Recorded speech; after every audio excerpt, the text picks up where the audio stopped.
Hello everyone, welcome to Youth Power Academy. Youth Power Academy पे daily आपके लिए current affairs classes आती हैं। और हमारी करंट अफेयर्स मैगजीन आपके एग्जामिनेशन पर्पस को ध्यान में रख के बनाई गई हैं।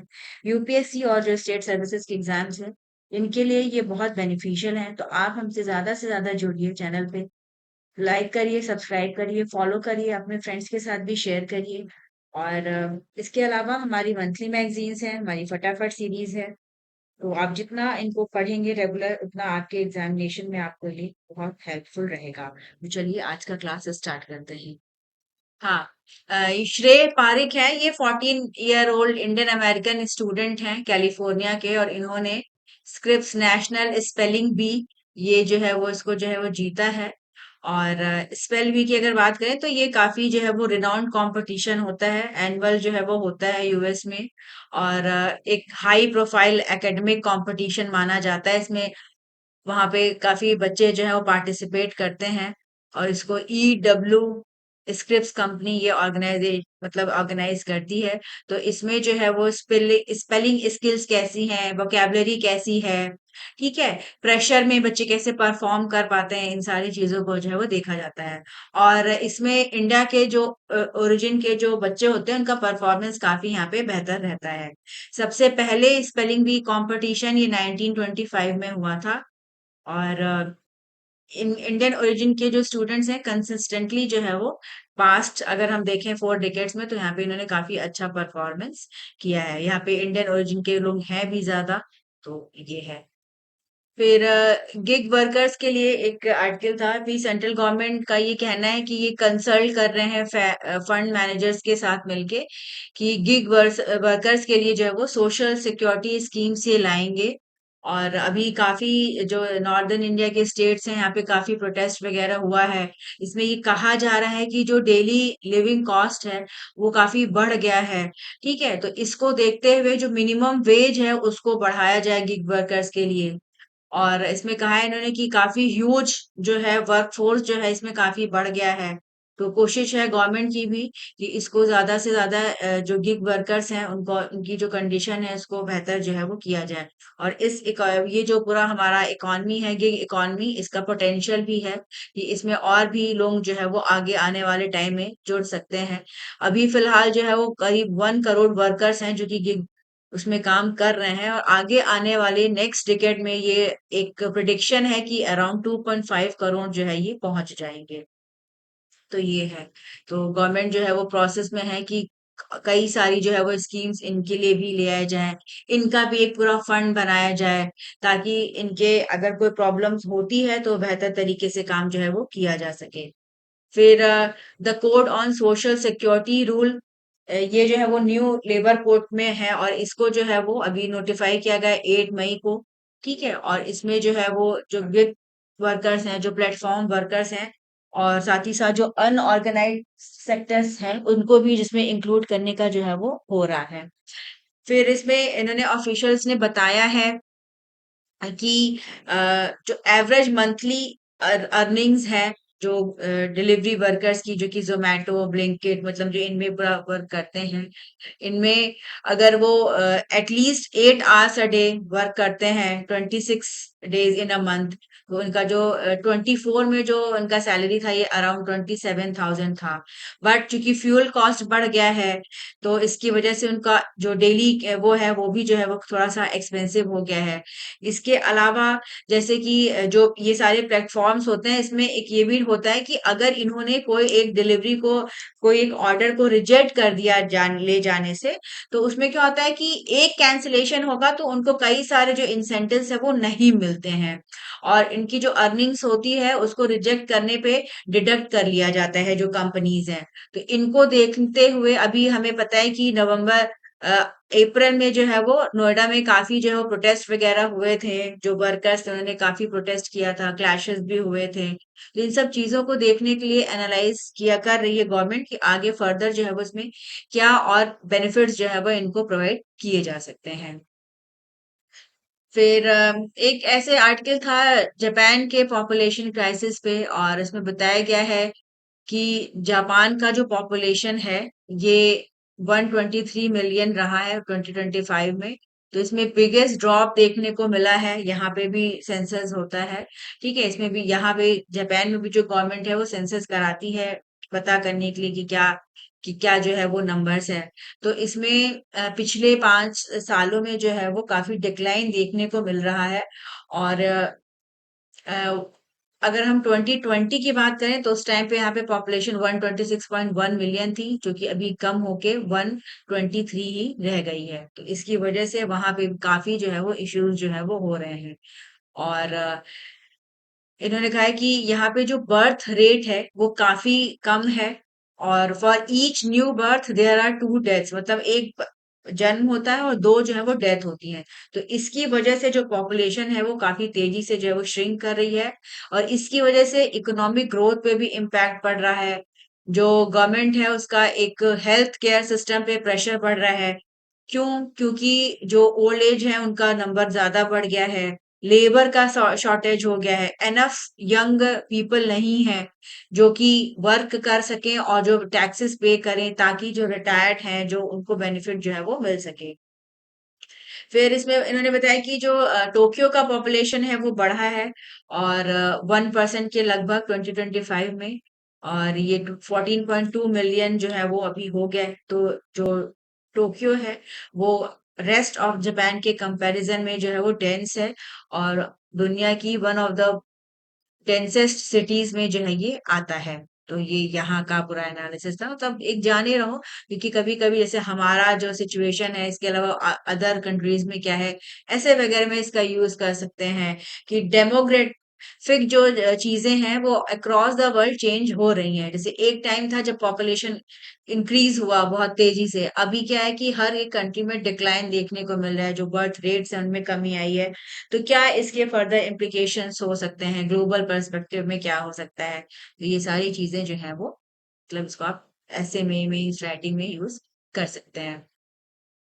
फिर कल वर्ल्ड नो टोबैको डे भी था, और इसमें जो है वो एक tobacco free educational institution 2FEI application इसको लॉन्च किया गया।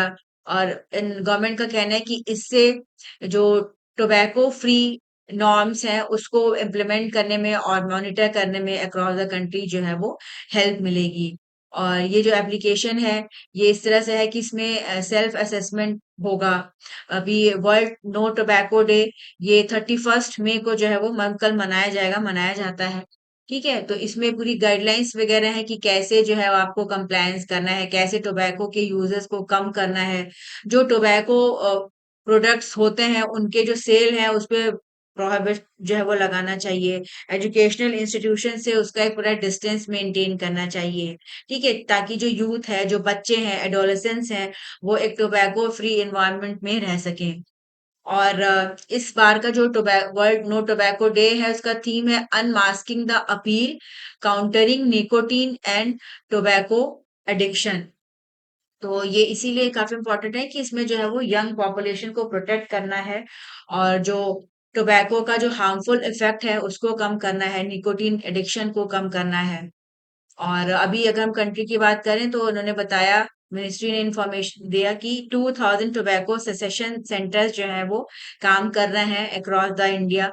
इसमें आयुष इंस्टीट्यूशंस में, हेल्थ केयर फैसिलिटीज में इनको इम्प्लीमेंट किया गया है, और पायलट बेसिस पे एक पूरा राजस्थान, मेघालय, महाराष्ट्र पे यहाँ पे जो है वो चीजें शुरू की गई हैं, ताकि ज्यादा से ज्यादा लोगों का ध्यान आकर्षित इसकी तरफ हो, लोगों को बताया जा सके कि क्या-क्या नेगेटिव हेल्थ इफेक्ट पड़ता है अगर आप टोबैको का यूज करते हो, और इसको कैसे कम किया जाए। तो ये सारी चीजें हैं। तो कहने की बात है कि वर्ल्ड नो टोबैको डे है तो हमें नो टोबैको पे ध्यान देना है, बट अगर हम देखें तो नंबर ऑफ जो परसेंटेज है यूज करने वाला उनको काफी बढ़ गया है, और ये एक काफी प्रॉब्लम की भी है कंडीशन, क्योंकि इसकी वजह से सीरियस इलनेस है जैसे कैंसर वगैरह, उनका जो है इफेक्ट ज्यादा होता है, ज्यादा बढ़ती हैं। तो इस पे वर्क और बेहतर तरीके से करना होगा, क्योंकि ये यंगस्टर्स में देखने को मिलता है कि ज्यादातर वो छुप के जो है वो अपने घर वालों से करते हैं, टोबैको का यूज करते हैं, तो उसका एक लॉन्ग टर्म इम्प्लीकेशन जो है वो देखने को मिलते हैं। फिलहाल ये नो टोबैको डे का थीम और ये सब चीजें जो है वो इम्पोर्टेंट है। फिर यूनियन हेल्थ मिनिस्ट्री ने नेशनल फैमिली हेल्थ सर्वे 6 इसको रिलीज किया था, जिसमें बताया गया है कि क्या क्या जो है वो एडवांसमेंट हुए हैं मैटरनल चाइल्ड हेल्थ पे, न्यूट्रिशन पे, फाइनेंशियल प्रोटेक्शन पे। तो इसमें करीब 715 डिस्ट्रिक्ट पे की जो है वो 6.79 लाख हाउस होल्ड्स पे जो है वो इसमें कवर किया गया है इस सर्वे में। और इसमें एक पूरा डेटा जो है वो निकल के आया है। बताया गया है कि इंस्टीट्यूशनल डिलीवरीज जो है वो बढ़ी है, 90.6% है। एंटीनेटल केयर ये बढ़ा है कवरेज इसका भी 95.9% है। वैक्सीनेशन जो है रेट वो भी हाई हुआ है। जो बच्चे हैं 12 से 23 मंथ्स के, तो उनका जो एवरेज है वो 96% जो है वो रहा है। और इसमें बताया गया है कि जो गवर्नमेंट की इनिशिएटिव्स हैं, जैसे जननी सुरक्षा योजना, जननी शिशु सुरक्षा कार्यक्रम, यूनिवर्सल वैक्सीनाइजेशन प्रोग्राम, ये सब चीजों ने एक बेहतर रोल इसमें प्ले किया है। और मैटरनल और child health care services improve हुई हैं। 95.9% जो प्रेग्नेंट महिलाएं हैं उनको जो है वो नेटल केयर सर्विसेज जो है वो प्रोवाइड हो रही हैं। ठीक है। फिर इसके अलावा मैटरनल न्यूट्रिशन भी इम्प्रूव हुआ है। और जो कंजम्पशन है आयरन फॉलिक एसिड सप्लीमेंट्स का, ये बढ़ा है।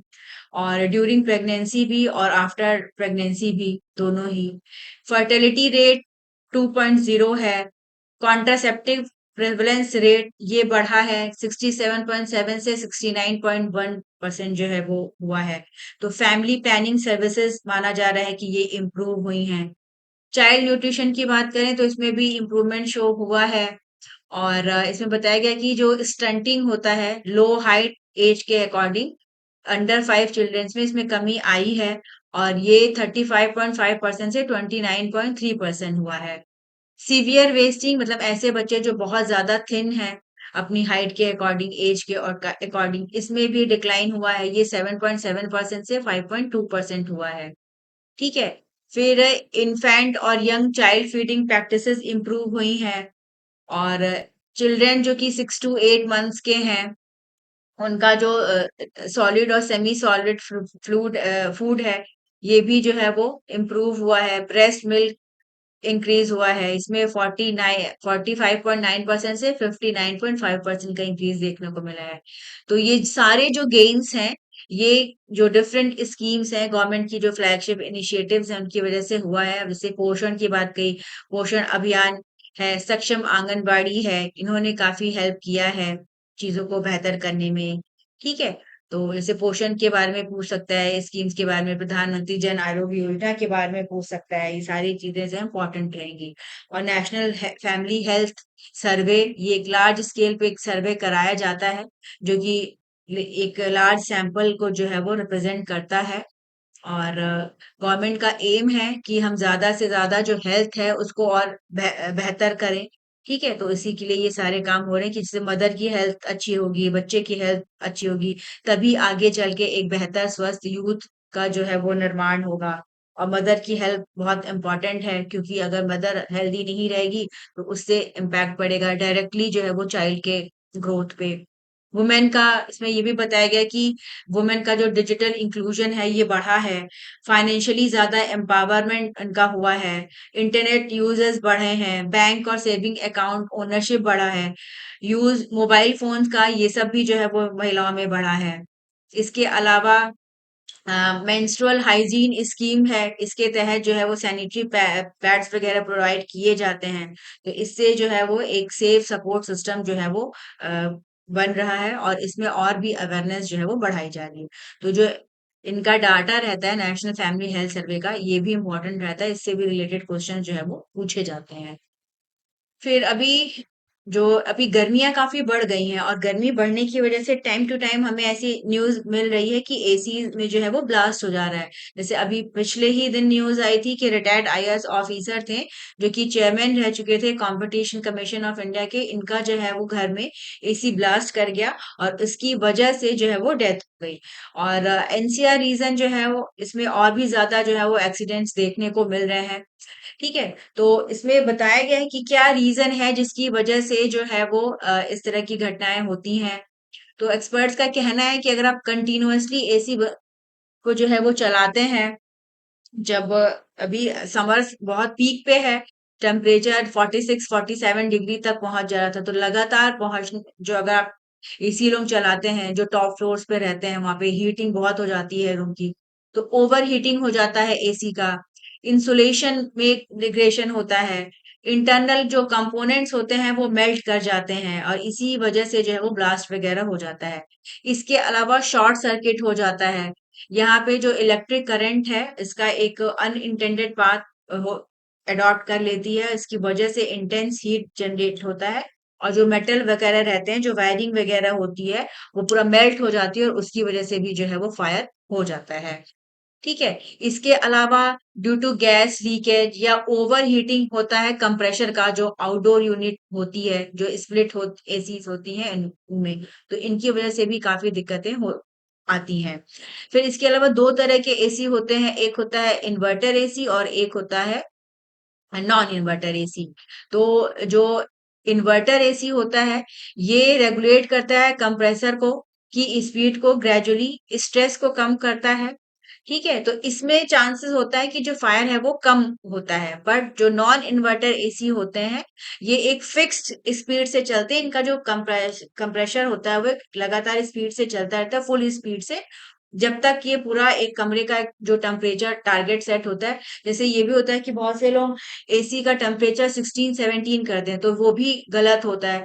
एसी का जो टेम्परेचर रेंज है, वो 24 से 28 तक, 27 तक के बीच में जो है वो आइडियली जो है वो रखना चाहिए। उससे ज्यादा का अगर आप रखते हो या कम का, तो वो हार्मफुल होता है। तो इसमें क्या होता है कि अगर नहीं होता है तभी वो जो है वो बंद होता है। तो लगातार अगर हीट एक्सपोजर है, लगातार यूज हो रहा है, तो इसकी वजह से प्रॉब्लम जो है वो होती है। तो ये सारी चीजें बताई हैं। और इसके अलावा जैसे कि एसी वगैरह में अगर कोई नॉइस है, फ्रीक्वेंट कुछ प्रॉब्लम हो रही है, कूलिंग सही नहीं है, या स्मोक या बर्निंग का कुछ ऐसे दिख रहा है, तो उसको जो भी इश्यूज हैं उनको तुरंत जो है वो सही करवा लेना चाहिए। ठीक है। और तो मतलब यही है कि इंडिया में एसी रिलेटेड जो फायर्स हैं उनकी वजह से काफी एक कंसर्न जो है वो हो रहा है। और हमारे यहाँ जो ब्यूरो ऑफ इंडियन स्टैंडर्ड्स है, ये काम करता है सेफ्टी स्टैंडर्ड्स मेंटेन करने का एसी वगैरह के लिए भी। तो इस पे और बेहतर तरीके से वर्क करना होगा, और इसमें आपका अवेयरनेस बढ़ानी होगा कि कैसे प्रॉपर तरीके से यूज किया जाए, ताकि इस तरह की जो इंसिडेंट्स हैं वो ना हो, और लोगों की जैसे डेथ हो जाती है तो उसको जो है वो टैकल किया जा सके। और नेशनल क्राइम रिकॉर्ड ब्यूरो, इनका जो रिपोर्ट है, इसके मुताबिक इलेक्ट्रिकल शॉर्ट सर्किट्स, इनकी वजह से 20% जो है जो फायर रिलेटेड डेथ होती है इंडिया में एनुअली, वो इन्हीं की वजह से होती है। तो ये काफी प्रॉब्लमेटिक है, और इसमें जो है वो देखना होगा। तो अब जैसे कि इन्वर्टर एसी और नॉन इन्वर्टर एसी, इनके बारे में जैसे पूछ सकता है प्रीलिम्स वगैरह में, छोटा सा इनका डिफरेंस देके कि क्या है, तो ये सारी चीजें जो है वो थोड़ा सा इसको दिमाग में रखना है। ठीक है। फिर हाई कोर्ट ने अभी डायरेक्ट किया है, सुप्रीम कोर्ट ने हाई कोर्ट्स को, जितने भी हैं कंट्री में, कि आप जो है वो जजमेंट डिलीवर करें with in 3 months of reserving them. तो इसमें कहा गया है कि इसका एम यही है कि डिले को और जो है वो कम किया जाए, ताकि जो लिटिगेंट है उसके ऊपर जो हार्मफुल इफेक्ट है वो कम पड़े। तो अभी सुप्रीम कोर्ट ने कहा है कि फास्टर डिसीजन देने की जो है वो नीड है, और स्पेशली ऐसे केसेस में जिसमें कि पर्सनल लिबर्टी भी इन्वॉल्व है। और इसमें इन्होंने चीफ जस्टिस की बेंच थी, इन्होंने एक बेल एप्लीकेशन पे सुनवाई कर रहे थे, और इसमें कहा है ना कि अगर ऑर्डर को रिजर्व कर दिया जाता है, तो उसको जल्दी से जल्दी, मतलब नेक्स्ट डे उसको अपलोड कर दिया जाना चाहिए, और जो भी ऑर्डर है उसको अनाउंस कर देना चाहिए। क्यों? क्योंकि अगर आप रिजर्व करके रखे रहते हो ऑर्डर और डिले करते हो, तो उसकी वजह से जो है वो प्रॉब्लम होती है। तो जो अंडर ट्रायल कन्विक्ट्स हैं, कैसे उनको भी एक वो रहे, वेटेज रहे कि हाँ, मतलब अगर भाई कॉन्स्टिट्यूशन में यही है कि जब तक प्रूव नहीं हो जाता है तब तक गिल्टी नहीं माना जाता है। तो अगर ऐसे चीजें हैं, तो कि अगर उसको बेल प्रोवाइड किया जा सकता है, तो उस केस में बहुत डिले नहीं करना चाहिए, क्योंकि उससे पर्सनल लिबर्टी पे जो है वो एक खतरा होता है। ठीक है। तो फिर तेलंगाना गवर्नमेंट, इन्होंने कहा है कि ये एक ऑफिशियल वो डेवलप करेंगे, one stop multipurpose unified card for every citizen of the state. और इसके लिए यहाँ पे जो चीफ मिनिस्टर हैं उन्होंने ऑफिशियल्स को डायरेक्ट किया है। यहाँ पे गवर्नमेंट का कहना है कि ये पूरा जो सिटीजन्स हैं अक्रॉस द स्टेट उसका पूरा एक डेटा बनाएंगे। एआई बेस्ड सिस्टम रहेगा जो कि ट्रैक करेगा जितने भी बेनिफिशियरी हैं उनका पूरा डेटा रहेगा, इसको जिससे इसको बेहतर तरीके से मॉनिटर किया जा सके। और यहाँ पे और जो स्कीम्स चल रही हैं जैसे आरोग्यश्री है, चीफ मिनिस्टर रिलीफ फंड है, fees reimbursement, labour and education है, तो इन सबको इसमें इंक्लूड किया जाएगा। और तब यही है कि जो भी सर्विसेज हैं उनको बेहतर तरीके से सिटीजन्स को और प्रोवाइड किया जा सके। फिर वाइस प्रेसिडेंट ये जो है वो कर्नाटका, गोवा और केरला के विजिट पे हैं, तीनों जगह पे। और यहाँ पे इन्होंने कई सारे जो है वो चीजों में पार्टिसिपेट करेंगे। ये art of living foundation Bengaluru में इसका 45th एनिवर्सरी सेलिब्रेट करेंगे, मतलब वहां पे अटेंड करेंगे ये। इसके अलावा ये सीरी इंडस्ट्रियल पार्क है बेलथान गढ़ी में, वहां पे भी विजिट करेंगे, इसको इनॉग्रेट करेंगे। और इसके अलावा क्षेत्र धर्मस्थला मंजुनाथ स्वामी टेम्पल, ये भी कर्नाटका में है, तो यहाँ पे भी ये अटेंड करेंगे। गोवा का स्टेटहुड डे सेलिब्रेशन में पार्टिसिपेट करेंगे। और इसके अलावा गोवा में ही नेशनल इंस्टीट्यूट ऑफ ओशनोग्राफी है, ठीक है, ये एक सीएसआईआर का इंस्टीट्यूट है, तो वहां भी जाएंगे। इसके अलावा केरला में ये 140th फाउंडेशन एनिवर्सरी है, दीपिका मलयालम डेली इसका, और कोट्टायम में है ये, तो वहां के एनिवर्सरी सेलिब्रेशन में पार्टिसिपेट करेंगे। ठीक है, तो जैसे कि जो सीएसआईआर का इंस्टीट्यूट है नेशनल इंस्टीट्यूट ऑफ ओशनोग्राफी, इसके बारे में तो याद ही रखो, ये भी पूछा जा सकता है। फिर इंटरनेशनल न्यूज की बात करें तो यूक्रेन और स्वीडन, इन्होंने अपने डिक्लेयर किया है कि ये डिफेंस कॉपरेशन को काफी बढ़ाएंगे। और इन्होंने यूक्रेन के लिए 2.7 बिलियन यूरो का जो है पैकेज जो है वो स्वीडन प्रोवाइड करेगा। ज्वाइंट प्रेस कॉन्फ्रेंस हुई है यूक्रेन के प्रेसिडेंट व्लोदिमिर जेलेंस्की और स्वीडिश प्राइम मिनिस्टर हैं उल्फ क्रिस्टरसन के बीच में। ठीक है, और इस एग्रीमेंट के तहत यूक्रेन 20 ग्रिपेन फाइटर जेट्स इनको जो है वो परचेज करेगा स्वीडन से। ये ग्रिपेन फाइटर जेट्स जो है ये series of multi role fighter aircraft है जिनको स्वीडिश एरोस्पेस कंपनी है साब वो बनाती है। ठीक है, और इसके अलावा अ, जो है पहले इन्होंने जो है वो ग्रिपेन ई इसके लिए भी जो है वो डील किया था। ठीक है, तो अ, अब इसको जो है इन्होंने पूरा जो है वो पूरा फाइनलाइज कर लिया है। और ग्रिपेन ई एक वेरिएंट है ग्रिपेन फाइटर जेट्स का, जिसको माना जाता है कि काफी कैपेबल है, जो मॉडर्न वॉरफेयर सिस्टम चल रहा है उसमें। स्वीडन एक नॉन नेटो मेंबर है, तो ये हिस्टोरिकली ये काफी न्यूट्रल रहे हैं, बट अभी जो सिचुएशन चल रही है उसको देखते हुए ये अपने हिसाब से जैसे यूक्रेन को ये लोग जो है वो सपोर्ट कर रहे हैं। और मतलब कि इस रीजन में जो है वो एक स्टेबिलिटी आए और जो कॉन्फ्लिक्ट है वो कम हो सके, तो ये है। फिर यूएस और ईरान के बीच में टेंशन फिर से काफी बढ़ गया है स्टेट ऑफ हॉर्मुज पे। और ईरान का जो रिवॉल्यूशनरी गार्ड कॉर्प्स है इन्होंने कहा है कि इन्होंने अमेरिकन एयर बेसिस को टारगेट किया है। दैनिक सदर्न जागरण में तो था इन्होंने कि कम स्ट्राइक्स हो की गई हैं है। कुवैत में। नहीं, कम कहाँ हुई है, टेंशन बढ़ी ही है। मतलब यूएस का कहना है कि सीज फायर जो है अभी हम उसको वायलेट नहीं कर रहे हैं, हम बस अपने को डिफेंड कर रहे हैं। और वैसे ईरान कह रहा है कि हम जैसे यूएस जो है वो छोटे मोटे जो अटैक्स कर रहा है उस पे हम जो है वो उसको जो है वो कर रहे हैं, टैकल कर रहे हैं, क्योंकि अपनी सॉवरेंटी को हमको देखना है। तो अभी ईरान ने मिसाइल लॉन्च किया, पहले भी यूएस ने ईरानियन ड्रोन्स को जो है वो गिरा दिया था। और जो ईरान है ये क्या कर रहा है कि स्टेट ऑफ हॉर्मुज में एक फीस जो है वो कलेक्ट कर रहा है, तो इसको भी लेके यूएस जो है वो थोड़ा सा प्रेशर क्रिएट करने का कर रहा है कि इसको जो है वो फ्री होना चाहिए, यहाँ पे कोई फीस नहीं लगनी चाहिए। और इसके अलावा अब जैसे ईरान ने कुवैत पे किया तो एक सीज फायर का वायोलेशन जो है वो हो रहा है, बातचीत भी चल रही है but time to time ceasefire का वायोलेशन हो रहा है। अभी कोई ऐसा डील वगैरह नहीं हुआ है। दैनिक जागरण में और जो है ना वो देखो सीज क्या फायर होता है एक्सटेंड हुआ इसमें। है, तो इसलिए कहा होगा कि हाँ सीज सिक्स, फायर हाँ 60 डेज एक्सटेंशन है हुआ है शायद, 3 मंथ्स के लिए, वो तो 6 कल ही हो गया था। हाँ, लेकिन वो तब कल भी ही ये दोनों अनाउंस हुआ स्ट्राइक था कर कि ही थ्री रहे हैं मंथ्स के लिए ड्रोन्स हम पर। उसको जो है हाँ, बट दोनों कंट्रीज जैसे जो ईरान है वो यूएस के जो बेसिस हैं, आर्मी बेसिस हैं कुवैत में और जो गल्फ कंट्रीज हैं उन पे अटैक कर रहा है। छोटे मोटे हमले जैसे ड्रोन अटैक किया है ना, बहुत मेजर मिसाइल लॉन्च नहीं हो रहा है, बट छोटे छोटे स्ट्राइक जो है वो हो रहे हैं। तो तो कंप्लीटली अगर मैम कहा जाए कि हाँ भेजा दोनों है कंट्रीज कुछ उसमें, भी नहीं कर रही तो इसमें ऐसा तो नहीं मतलब है। फिर गवर्नमेंट ने अभी इंफॉर्मेशन दिया है कि इन्होंने नेशनल सीड रिजर्व जो है एस्टेब्लिश किया है। उन्होंने कहा है कि हम जो सीड रिजर्व है अराउंड 174,000 क्विंटल्स का है, और इससे जो फार्मर्स हैं उनको काफी सपोर्ट प्रोवाइड की मिलेगा। इसके अलावा 9,76,000 फार्मर आईडीज को क्रिएट किया जा चुका है, इनको स्ट्रीमलाइन कर दिया गया है जो डिफरेंट स्कीम्स हैं, ताकि हर डिपार्टमेंट के लिए जो एक सेपरेट डॉक्यूमेंट इनको देना पड़ता है उसमें जो है उसको इन्होंने एलिमिनेट किया है। फिर इसके अलावा एग्रीकल्चर में बैंक्स के साथ जो है वो डिस्कशन किया जा रहा है ताकि जो एग्रीकल्चर क्रेडिट है उसको और बेहतर किया जा सके। ठीक है, किसानों का जो किसान क्रेडिट कार्ड है उसका बेनिफिट जो है वो फार्मर्स को मिल सके। किसान क्रेडिट कार्ड स्कीम ये हाँ मैम, इंट्रोड्यूस ये हुई इसको थी रिपीट करना। 1998 में। फिर हाँ, तो मतलब यही एक नेशनल सीड रिजर्व के बारे में कि कितना क्विंटल सीड जो है वो गवर्नमेंट इनको प्रोवाइड कर रही है।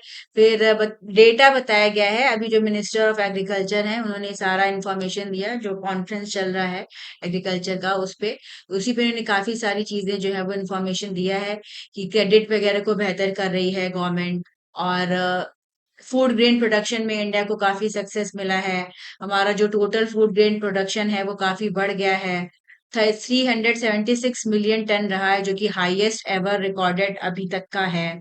इसके अलावा इम्प्रूव्ड और बेटर क्वालिटी के सीड्स जो है वो फार्मर्स को प्रोवाइड किए जा रहे हैं, उनको सपोर्ट प्रोवाइड किया जा रहा है। जो डिफरेंट स्कीम्स है उनको सिंप्लीफाई किया गया है, जिससे जो बेनिफिट है वो किसानों को जो है वो मिल रहा है। तो किसान क्रेडिट कार्ड, ये स्कीम को इंट्रोड्यूस किया गया था 1998 में, और इस स्कीम के थ्रू जो फार्मर्स हैं उनको बेनिफिट प्रोवाइड किया जाता है, इनको एक सिंप्लीफाइड क्रेडिट मिलता है उनकी एग्रीकल्चर नीड्स के लिए, ताकि इनकी जो इनफॉर्मल, जैसे अगर किसी किसान को कुछ पैसों की जरूरत है, उसे लोन लेना हो, तो वो इनफॉर्मल सेक्टर में ना आ जाए, क्योंकि इनफॉर्मल सेक्टर में क्या होता है कि काफी प्रॉब्लम होती है, हाई रेट्स रहते हैं। तो अगर गवर्नमेंट के थ्रू क्रेडिट लेते हैं तो उनको थोड़ा सा बेनिफिट रहता है। ठीक है, और इसके अलावा जो न्यू सीड वेराइटीज की बात कही गई, तो इसमें इंडियन जो काउंसिल ऑफ एग्रीकल्चर रिसर्च है इसने इम्पोर्टेंट रोल प्ले किया है, और ज्यादा से ज्यादा बेहतर क्वालिटी के सीड्स को जो है वो बनाया जा रहा है, ताकि एग्रीकल्चर को एक बूस्ट जो है वो मिल सके। फिर इसके अलावा अभी गवर्नमेंट ने बताया है कि 40 लाख हाउस होल्ड जो हैं यहाँ पे रूफटॉप सोलर जो है वो पैनल्स लगे हैं प्रधानमंत्री सूर्य घर स्कीम के तहत। और प्रधानमंत्री हर घर मुफ्त बिजली योजना, इसका एम है कि हम एक फ्री इलेक्ट्रिसिटी जो है वो प्रोवाइड करें up to 300 unit per month, 1 crore household को। और इनके घरों पे जो है वो रूफटॉप पे सोलर सिस्टम को इंस्टॉल किया जाए। और इस स्कीम के तहत 75,000 करोड़ रुपए का टोटल इन्वेस्टमेंट किया गया है। इसमें सब्सिडी प्रोवाइड की जाती है, कंसेशनल लोन फैसिलिटी प्रोवाइड किया जाता है, ताकि जो हाउस होल्ड हैं उन पे कोई फाइनेंशियल एक्स्ट्रा बर्डन जो है वो ना आए।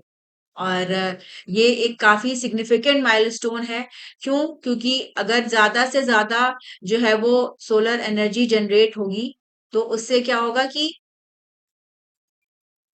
जो हमारा एम है कि प्रधानमंत्री सूर्य घर स्कीम के तहत कि ज्यादा से ज्यादा क्लीन और रेन्यूएबल एनर्जी का प्रोडक्शन हो, तो वो चीजें जो है वो और बेहतर होंगी। तो इन्होंने कहा है कि हाँ 40 लाख हाउस होल्ड का जो है वो एक टारगेट जो है वो गवर्नमेंट ने अचीव कर लिया है।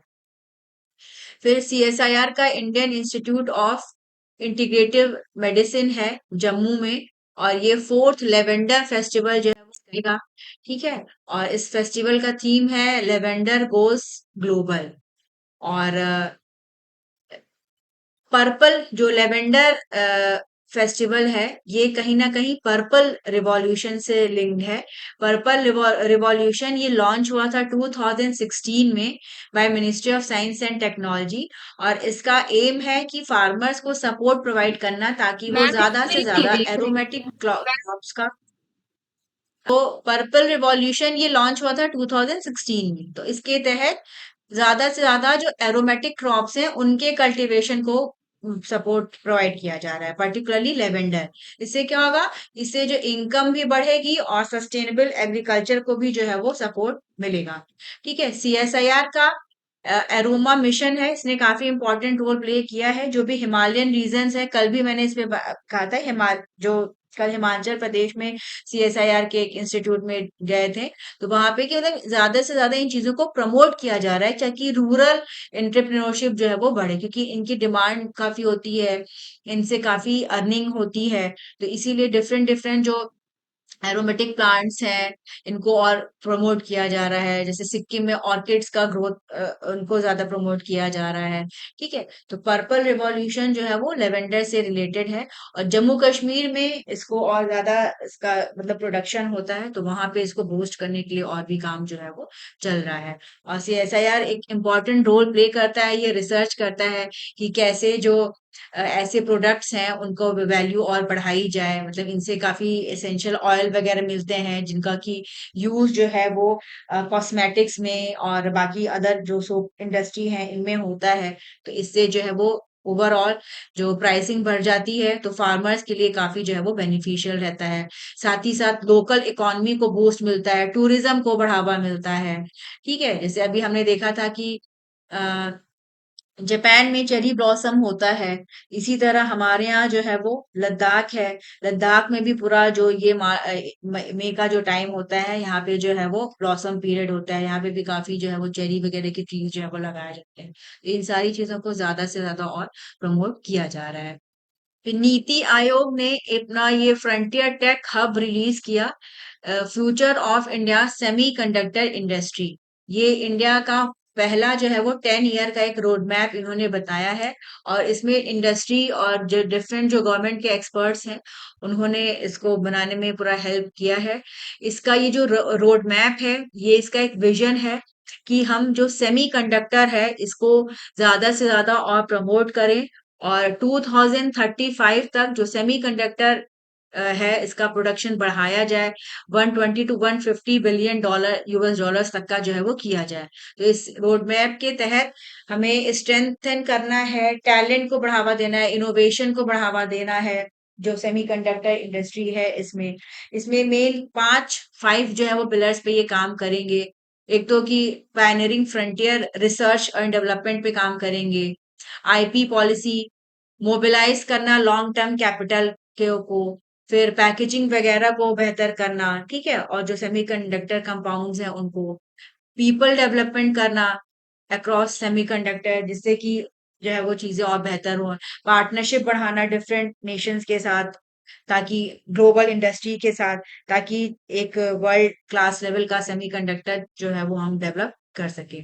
सेमीकंडक्टर काफी क्रूशियल है, और आगे आने वाले टाइम में जो भी टेक्नोलॉजिकल एडवांसमेंट होंगी, जो इकोनॉमिक ग्रोथ होगी, इसमें के लिए ये बहुत जरूरी है, और इसी को देखते हुए इन पे पूरा वर्क चल रहा है। तो नीति आयोग ने पूरा अपना विजन बनाया है कि हम इस पे इस तरह से काम जो है वो करेंगे।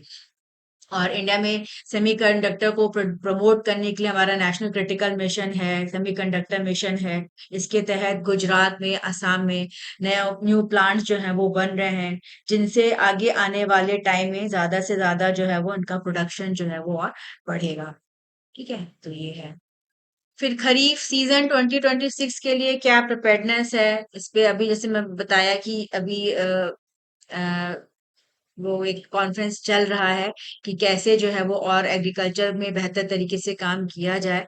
तो उसमें उन्होंने बताया कि खेत बचाओ अभियान ये चलेगा पूरा, गवर्नमेंट इसको 1 जून से 30 जून तक चलाएगी।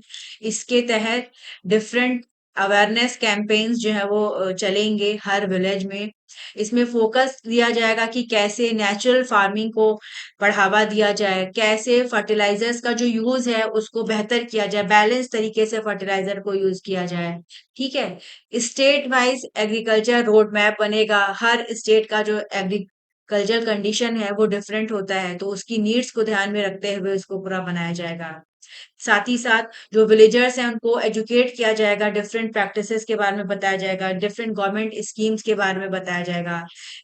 बताया जाएगा कि कैसे आप जो है वो जो सॉइल हेल्थ कार्ड है उसको आप और बेहतर कर सकते हैं, कैसे क्रॉप मैनेजमेंट करके जो है वो सॉइल को आप और बेहतर कर सकते हैं। ठीक है। इसके अलावा किसान हेल्थ क्रेडिट कार्ड्स इनको प्रोवाइड किए जाएंगे। मतलब इनका उद्देश्य यही है कि ज्यादा से ज्यादा जो किसान हैं, जो फार्मर्स हैं, उनकी इनकम को बढ़ाना, एग्रीकल्चर को और प्रॉफिटेबल करना, न्यूट्रिशन सिक्योरिटी इसको बेहतर करना।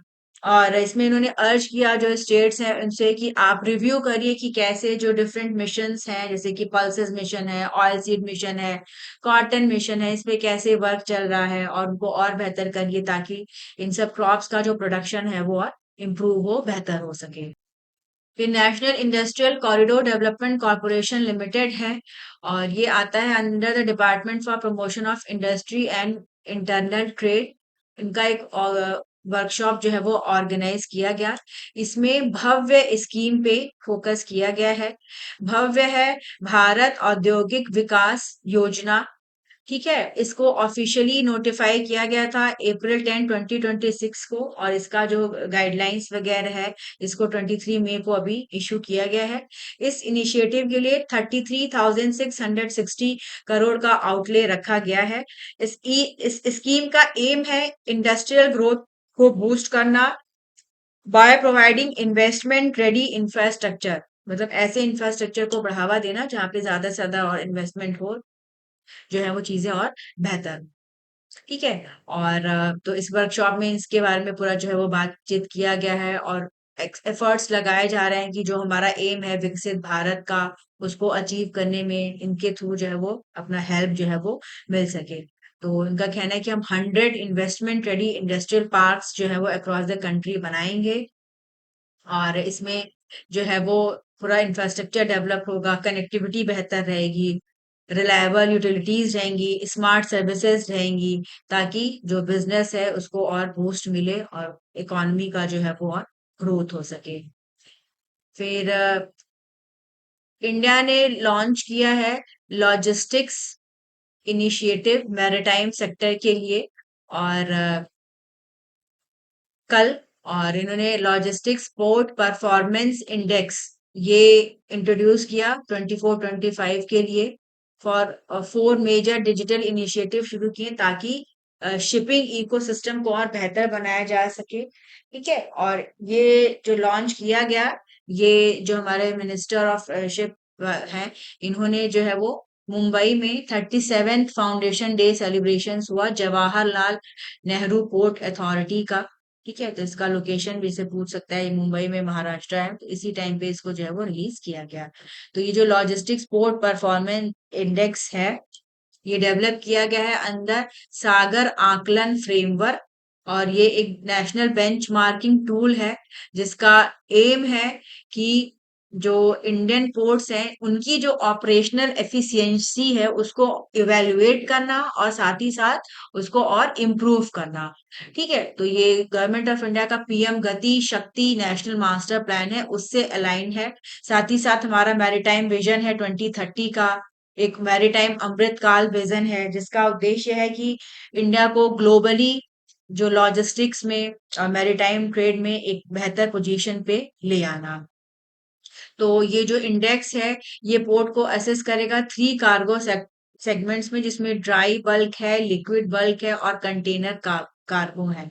तो कैसे ये इनको ऑपरेशनल है, कैसे हैंडलिंग किया जा रहा है, इन सब के बेसिस पे इंडेक्स जो है ये बनेगा।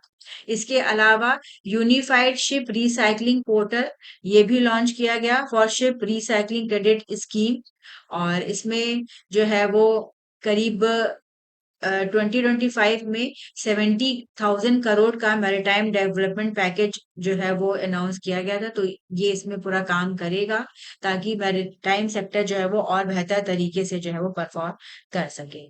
ठीक है, तो ये सागर आंकलन है क्या है, या पीएम गति शक्ति तो मैम इसमें नेशनल रैंकिंग मास्टर दी गई प्लान, होगी ना इसका पोर्ट्स को? उद्देश्य क्या है? रैंकिंग दी गई हाँ, होगी ना जो पोर्ट्स। हाँ, इस इंडेक्स में रैंकिंग वगैरह प्रोवाइड किया जाएगा। तो अभी इसको लॉन्च किया गया है, डिफरेंट इसके एस्पेक्ट्स पे स्टडी किया जाएगा कि कौन से पोर्ट में किस तरह से क्या है, फिर उसके बाद पूरी रैंकिंग जो है वो प्रोवाइड की जाएगी।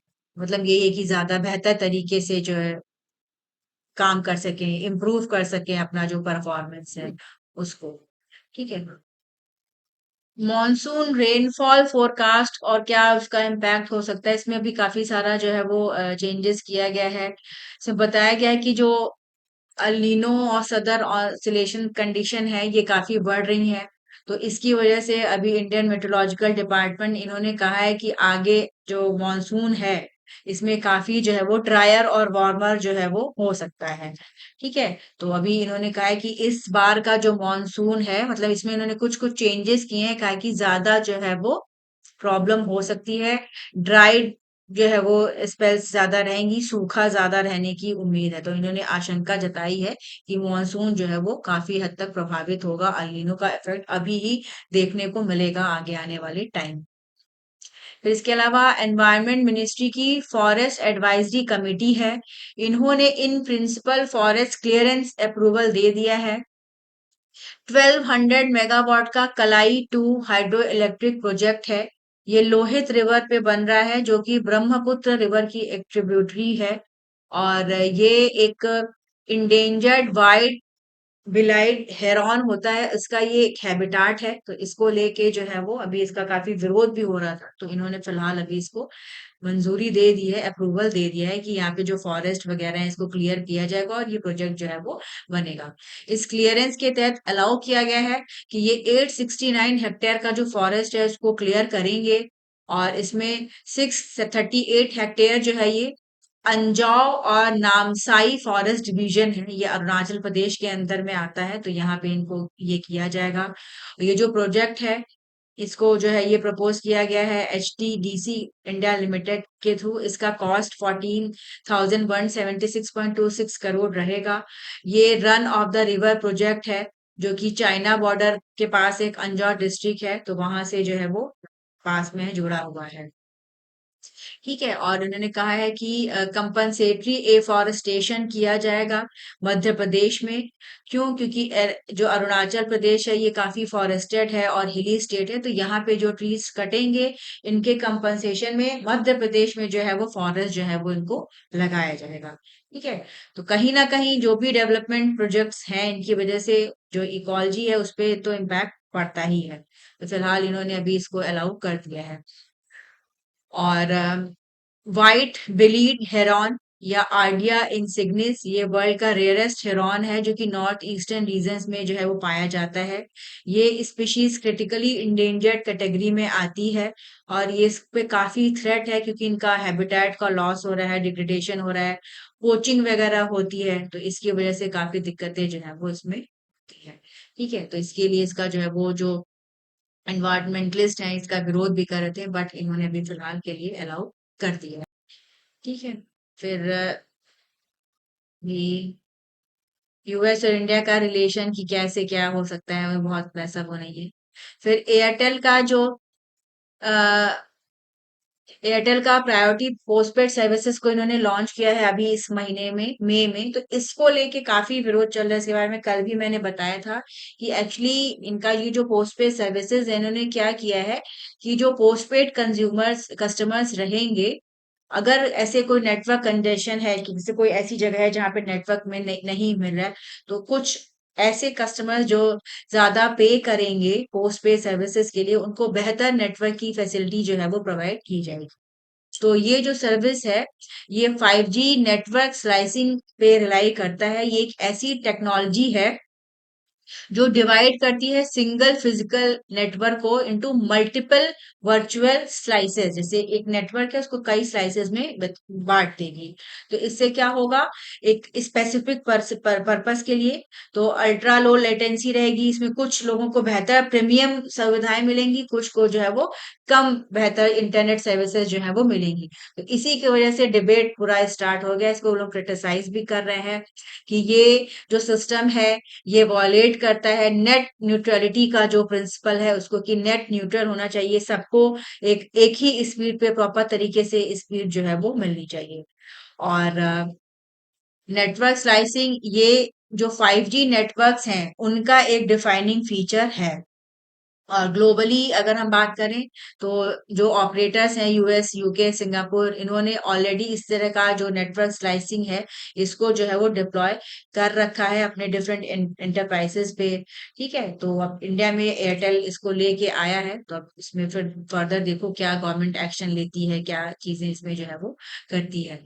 तो अब इसमें बताया गया है कि जो नेट न्यूट्रलिटी का प्रिंसिपल है ये काफी इंपॉर्टेंट है, कि जो भी इंटरनेट ट्रैफिक है उसको इक्वली ट्रीट करना चाहिए, यहाँ पे कोई डिस्क्रिमिनेशन नहीं होना चाहिए कंटेंट बेस पे, प्लेटफॉर्म सर्विस पे। ठीक है इसमें। और इंडिया की अगर हम बात करें तो इंडिया शुरू से ही सपोर्ट करता आया है कि भैया हमारे सबसे जो है नेट न्यूट्रलिटी जो है वो होनी चाहिए, ताकि जो कंज्यूमर्स हैं उनको प्रोटेक्ट किया जा सके। ठीक है। और इसमें मतलब इनका जो प्लान है ये क्रिएट करता है एक फास्ट वे, मतलब ऐसे लोग जो ज्यादा पे कर सकेंगे तो उनको जो है वो बेहतर वो मिलेगा। तो इससे क्या होगा, इक्वल एक्सेस का जो फैसिलिटी है वो कहीं ना कहीं जो है वो अंडरमाइन होगा। तो अब इस पे जो रूल्स अभी तक हैं इंडिया में, जैसे टेलीकॉम रेगुलेटरी अथॉरिटी है, तो जो रूल्स थे वो 2018 में इनको पूरा जो है फॉर्मलाइज किया गया था। उस टाइम पे 5G सर्विसेज के लिए ऐसा कोई रूल नहीं था जो कि प्रोहिबिट करता हो कि आप डिफरेंट चार्जेस लगाओ। तो अब फर्दर इसमें अब देखो गवर्नमेंट क्या नया एक्ट लेके आती है, तब फिर इसको ये मैनेज कर सकेंगे। अभी 5G पे ऐसा नहीं है कि ऐसा ये वर्क करें ताकि इनको ये करने से जो है वो रोक सकें। ठीक है। फिर इजराइल इन्होंने गाजा और लेबनान में जो अपने ऑपरेशंस हैं इनको बढ़ा दिया है। और इसके मतलब अभी जो हमास और इजराइल के बीच में एक ये था कि हम अटैक नहीं करेंगे, बट फिर से जो कंडीशन है वो काफी वैसी बढ़ गई है। और अभी इजराइल ने फिर से अटैक स्टार्ट कर दिया है गाजा में। काफी सारा जो सीज फायर उसका वायोलेशन हुआ है, इसकी वजह से काफी सारे जो लोग हैं उनकी जो है वो डेथ हुई है। और लेबान में एक लितानी रिवर है, यहाँ के आसपास जो इजराइल फोर्सेस हैं इन्होंने एंटर कर लिया है, तो इसकी वजह से इसका जो सदर्न लेबनान और इनका ये जो एरिया है एक तरह से कट ऑफ हो गया। जैसे लितानी रिवर है, ज्योग्राफी के एक्सपेक्ट में पूछा जा सकता है इसका लोकेशन क्या है। साथ ही साथ बेका वैली है। ठीक है, ये भी जो है ये बैरूत में है, यहाँ लेबनान में है, तो यहाँ तक इजरायली फोर्सेस जो है ये पहुंच गई हैं। तो जैसे जो वैली का नाम है, जो रिवर का नाम है, ये इंपॉर्टेंट रहेगा क्योंकि क्लैशेस तो चले ही आ रहे हैं, वॉर तो इनकी चली आ रही है, लेकिन कभी कभी ज्योग्राफी में इसको जो है वो पूछ सकते हैं। फिर महाराष्ट्र के जो चीफ मिनिस्टर ने उन्होंने अनाउंस किया है कि महाराष्ट्र स्टेट का जो एआई है उसको ये पूरा रिवॉल्यूशन करने जा रही है गवर्नमेंट। कई सारे इनिशिएटिव्स हैं जो कि एआई को और सपोर्ट करेंगे। इन्होंने कहा कि हमने एक रोबस्ट एआई पॉलिसी बनाई है जिसके तहत हम 10,000 करोड़ का जो इन्वेस्टमेंट है वो करेंगे। 6 सेंटर्स ऑफ एक्सीलेंस बनाएंगे जो कि एआई पे पूरा फोकस करेंगे। ठीक है, और उन्होंने कहा कि हम नए डिफरेंट स्टार्टअप्स ले आएंगे और रिसर्चर्स का जो एक्सेस है जीपीयूज का उसको बढ़ाएंगे ताकि एआई में और वर्क हो सके। इन्होंने कहा कि महाराष्ट्र एआई टेक्नोलॉजी पे काफी वर्क कर रहा है। महाराष्ट्र का महाविस्तार एआई प्लेटफॉर्म है, इसको वहाँ के एग्रीकल्चर डिपार्टमेंट ने डेवलप किया है, और इसकी वजह से जो फार्मर्स हैं उनको क्रॉप रिलेटेड एडवाइजरी जो है वो दिया जाता है, वेदर इंफॉर्मेशन प्रोवाइड किया जाता है ताकि वो डिफरेंट गवर्नमेंट स्कीम्स का बेनिफिट उठा सकें। इसके अलावा जो अदर एआई इनिशिएटिव्स हैं इसमें महा क्राइम ओएस एआई है, इसको माइक्रोसॉफ्ट की हेल्प से डेवलप किया गया है ताकि जो क्रिमिनल इन्वेस्टिगेशंस हैं उनको डिजिटाइज किया जा सके, पुलिस को हेल्प मिल सके एविडेंस कलेक्ट करने में, डॉक्यूमेंट्स को प्रिपेयर करने में, ताकि जो केस है उनका प्रॉपर तरीके से उनको मैनेज किया जा सके। तो एआई को बूस्ट करने के लिए महाराष्ट्र भी बहुत वर्क जो है वो कर रहा है। इसके अलावा Indian institute of mass communication है, इन्होंने लॉन्च किया है artificial intelligence in media and entertainment academy, new Delhi में है ये। और इन्होंने कहा है कि ये जो AIME एकेडमी है, ये 5 की पिलर्स पे ऑपरेट करता है: capacity building, research, innovation, incubation, responsible AI and policy development. ठीक है, तो इनका कहना है कि एआई को मीडिया और एंटरटेनमेंट पे ले आने से जो है ये और चीजें बेहतर होंगी। ये जो सेक्टर है इसमें पूरा जो है वो ट्रांसफॉर्मेशन होगा। Indian institute of mass communication ये एक प्रीमियर इंस्टीट्यूशन है जो कि मीडिया एजुकेशन और रिसर्च पे पूरा काम जो है वो करता है। मतलब हर क्षेत्र अगर हम देखें तो हर फील्ड में एआई का जो यूसेस है वो काफी बढ़ गया है और इस पे और भी वर्क हो रहा है। फिर कल इंडिया ने लॉन्च किया अपना पहला sky caste system Indira Gandhi international airport new Delhi में। ये एक सिग्निफिकेंट एडवांसमेंट है एविएशन टेक्नोलॉजी में, और इससे जो इंडिया एविएशन है वो फॉग फ्री होगा और वेदर स्मार्ट बनेगा। स्काई कास्ट सिस्टम इसको डिजाइन किया गया है कि पायलट्स को ये रियल टाइम वेदर इंटेलिजेंस जो है वो प्रोवाइड करें। और ये एक advance aviation weather monitoring system है, तो मतलब इसमें पता चल जाएगा कि हाँ क्या सिचुएशन है। इससे क्या होगा बेनिफिट, जो फ्लाइट डिलेज होती हैं, डाइवर्जन्स होते हैं, कैंसिलेशन होते हैं, उनको कम किया जा सकेगा, मिनिमाइज किया जाएगा। मतलब एडवर्स वेदर का जो है वो फॉग का टर्बुलेंस का इम्पैक्ट जो है वो ना पड़े और जो एयर सर्विसेज है वो और बेहतर हो सके। ठीक है। और इंडिया ना भी जो है वो 19th कंट्री है ग्लोबली जो इसने इस तरह का advance integrated aviation weather monitoring system जो है वो लगाया गया है। ये प्रोजेक्ट डेवलप हुआ है मिशन मौसम के अंतर्गत है ये, और एविएशन सेफ्टी को बेहतर करने के लिए और टेक्नो और जो है वो एटमॉस्फेरिक एडवांस टेक्नोलॉजी को डेवलप करने के लिए इसको ले आए। ठीक है। और इसके नेक्स्ट फेज में इसको जो है वो जेवर एयरपोर्ट है नोएडा में, वहां पे लगाया जाएगा। फिर डिफरेंट डिफरेंट और भी जो एयरपोर्ट्स हैं वहां पे इसको लगाया जाएगा। ठीक है। फिर सुप्रीम कोर्ट का एक डिसीजन आया है, इन्होंने रेसलर है विनेश फोगाट, इन्होंने कहा है कि ये पार्टिसिपेट कर सकती हैं सिलेक्शन ट्रायल्स में फॉर एशियन गेम्स 2026। ये कल आज से शुरू हो गए हैं, और इसमें जस्टिस PS नरसिम्हा और आलोक आराधे इनकी बेंच थी। इन्होंने इनका प्ली सुन रहे थे ये रेसलिंग फेडरेशन ऑफ इंडिया का। इसको जो है वो चैलेंज किया था कि इन्होंने कि ये जो फोगाट है वो नहीं पार्टिसिपेट कर सकती हैं, तो इसी के अगेंस्ट ये जो है वो कोर्ट में गई थी। और जो सुप्रीम कोर्ट ने इन्होंने कहा है कि भाई ये एक रिनाउंड जो है वो प्लेयर रही हैं, और आफ्टर मैटरनिटी लीव ये जो है वो आ रही हैं, तो उनको अलाउ किया जाए ताकि ये जो है वो पार्टिसिपेट कर सकें। ठीक है, और बेहतर तरीके से अपना और स्पोर्ट्स जो है वो खेल सकें। तो यही है आज का सारा करंट अफेयर्स। आप चैनल पे हमको ज़्यादा से ज़्यादा लाइक करिए, सब्सक्राइब करिए और अपने फ्रेंड्स के साथ भी शेयर करिए।